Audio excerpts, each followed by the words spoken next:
ചന്ദ്രേട്ടാ പറയും പുതിയ ആധാർ കിട്ടിയില്ലെന്നോ? അതിന് വളരെ എളുപ്പമല്ലേ. നമുക്ക് ആധാറിൻ്റെ സൈറ്റിൽ പോയി ഒരു പുതിയ ആധാർ ഡൗൺലോഡ് ചെയ്താൽ നമുക്കത് ചെയ്യാൻ സാധിക്കും.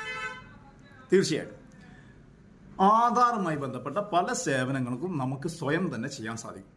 ഇത്തരം സേവനങ്ങൾ എന്താണെന്ന് മനസ്സിലാക്കാം.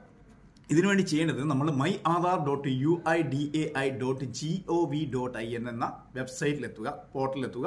ഇവിടെ നമ്മുടെ ആധാർ നമ്പർ നൽകുക. അതിനുശേഷം ഒരു ക്യാപ്ച കാണും. ആ ക്യാപ്ച നൽകിയതിനു ശേഷം നമ്മുടെ ആധാറിൽ ലിങ്ക് ചെയ്ത മൊബൈലിലേക്ക് ഒരു OTP വരും. ആ OTP നൽകി കഴിഞ്ഞാൽ നമുക്ക് എന്ത് ചെയ്യാം? അതിലേക്ക് ഡാഷ്ബോർഡിലേക്ക് പ്രവേശിക്കാം. ഇവിടെ ചെയ്യാൻ പറ്റുന്ന സേവനങ്ങൾ എന്തൊക്കെയാണെന്ന് വെച്ചാൽ ഡോക്യുമെന്റ് അപ്ഡേറ്റ്സ് ആണ്. ഇത് ഫസ്റ്റ് കാണും. നമ്മൾ ആധാർ എടുക്കുന്ന സമയത്ത് പണ്ട് പ്രത്യേകിച്ച് രേഖകൾ കൊടുക്കാതാണ് ആധാർ പലരും എടുത്തത്. അപ്പോൾ നമ്മൾ ഡോക്യുമെന്റ് അപ്ഡേഷൻ നിർബന്ധമായിട്ട് ചെയ്യണം. 10 വർഷം കഴിഞ്ഞ ആളുകൾ നിർബന്ധമായിട്ട് ചെയ്യണമെന്നാണ് പറയുന്നത്. ഇത് ആധാറിലെ പേരും അഡ്രസ്സും മാച്ച് ചെയ്യുന്ന ഒരു ഡോക്യുമെന്റ്സ്, ഉദാഹരണം പാസ്പോർട്ട് അല്ലെങ്കിൽ ഇലക്ഷൻ ID തുടങ്ങിയ രേഖകൾ നമ്മൾ ഈ സൈറ്റിലേക്ക് അപ്ലോഡ് ചെയ്ത് കൊടുക്കേണ്ടതുണ്ട്. ഇതിപ്പോൾ ഒരു സമയം നിശ്ചയിച്ചിട്ടുണ്ട്. അത് വീണ്ടും ഭാവിയിൽ എക്സ്റ്റെൻഡ് ചെയ്തേക്കാം. അതിൻ്റെ മുമ്പേ ആയിട്ട് നമ്മൾ ഇത് നൽകേണ്ടതാണ്. പിന്നെയുള്ള ഡൗൺലോഡ് ആധാർ. നമ്മൾ ആധാറിൽ എന്തെങ്കിലും മാറ്റങ്ങൾ വരുത്തി, ഉദാഹരണത്തിന് പേര് മാറ്റി അല്ലെങ്കിൽ ജനനത്തീയതി മാറ്റി അല്ലെങ്കിൽ ഫോട്ടോ ഒന്ന് അപ്ഡേറ്റ് ചെയ്തു.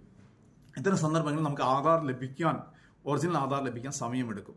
ഇതിനു മുമ്പേ നമുക്ക് ആധാർ ഡൗൺലോഡ് ചെയ്തിട്ട് ഉപയോഗിക്കാൻ സാധിക്കുന്നതാണ്. പിന്നെ ഒരു ഓപ്ഷനാണ് അതിൽ order Aadhaar PVC card. Aadhaar PVC card order ചെയ്ത് നമുക്ക് 50 രൂപ അടച്ചു കഴിഞ്ഞാൽ നമുക്ക് നമ്മുടെ വീട്ടിലേക്ക് ഒറിജിനൽ ആധാർ വരുന്ന സംവിധാനമാണിത്. പിന്നെയുള്ളത് ആധാർ അഡ്രസ് അപ്ഡേറ്റ്.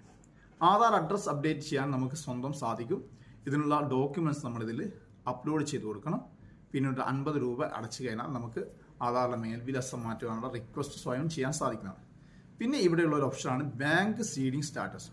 നമ്മുടെ ബാങ്ക് ഏത് ബാങ്കിലാണ് നമ്മുടെ ആധാർ ഓൾറെഡി ലിങ്ക് ചെയ്തത്, സീഡ് ചെയ്തതെന്ന് മനസ്സിലാക്കാൻ ഈ ഒരു ഓപ്ഷൻ ഉപയോഗിച്ചാൽ കഴിയുന്നതാണ്. പിന്നെയുള്ളത് ജനറേറ്റ് വിർച്വൽ ID. ആധാറിന് പകരം നമുക്ക് ഒരു VID നൽകിക്കൊണ്ട് ആധാറുമായി ബന്ധപ്പെട്ട സേവനങ്ങൾ കിട്ടുന്നതാണ്. ഇതിന് ഈ ഒരു വിർച്വൽ ID ഇവിടെ വന്ന് നമുക്ക് ക്രിയേറ്റ് ചെയ്യാൻ പറ്റും അല്ലെങ്കിൽ ജനറേറ്റ് ചെയ്യാൻ പറ്റും. പിന്നെ ഇവിടെയുള്ള ഒരു ഓപ്ഷനാണ് ലോക്ക് അൺലോക്ക് ബയോമെട്രിക്സ്. നമ്മുടെ ആധാറിലെ വിവരങ്ങൾ മറ്റുള്ളവർ ദുരുപയോഗം ചെയ്യുന്നത് തടയാൻ വേണ്ടി നമുക്ക് ആധാർ വിവരങ്ങൾ ലോക്ക് ചെയ്യാനുള്ള ഓപ്ഷനാണിത്. അതേപോലെ തന്നെ അത് അൺലോക്ക് ചെയ്യാനുള്ള ഓപ്ഷൻ ഇവിടെ അവൈലബിൾ ആണ്. പിന്നെയുള്ളത് നമുക്ക് ആധാറുമായി ബന്ധപ്പെട്ട് ഓഫ്ലൈൻ KYC ഫയൽ ഡൗൺലോഡ് ചെയ്യാനുള്ള ഓപ്ഷൻ. നമ്മൾ ഡിജിറ്റൽ സിഗ്നേച്ചർ പോലത്തെ സാധനങ്ങൾ എടുക്കുമ്പോൾ നമുക്ക് ഓഫ്ലൈൻ ആയിട്ട് ആധാറിലെ മുഴുവൻ വിവരങ്ങളും ഒരു XML ഫയലായിട്ട് ഡൗൺലോഡ് ചെയ്ത് അത് വീണ്ടും അപ്ലോഡ് ചെയ്യാനുള്ള ഒരു സംവിധാനമാണ്. ഇത് ടെക്നിക്കലി അത്തരം കാര്യങ്ങൾ ചെയ്യുന്ന ആളുകൾക്കുള്ള ആവശ്യം. പിന്നെ ആധാറുമായി ബന്ധപ്പെട്ട അപ്ഡേറ്റ് ഹിസ്റ്ററി നമുക്ക് ഇതേ ഡാഷ്ബോർഡിൽ ലഭ്യമാണ്. ഇത്തരം സേവനങ്ങളൊക്കെ നമുക്ക് ഈ ഒരു ഓപ്ഷൻ നമുക്ക് നൽകുന്നുണ്ട്. പലർക്കും ഇത് അറിയാത്ത കാര്യമാണ്. അപ്പോൾ ഇത് മറ്റുള്ളവരിലേക്ക് കൂടി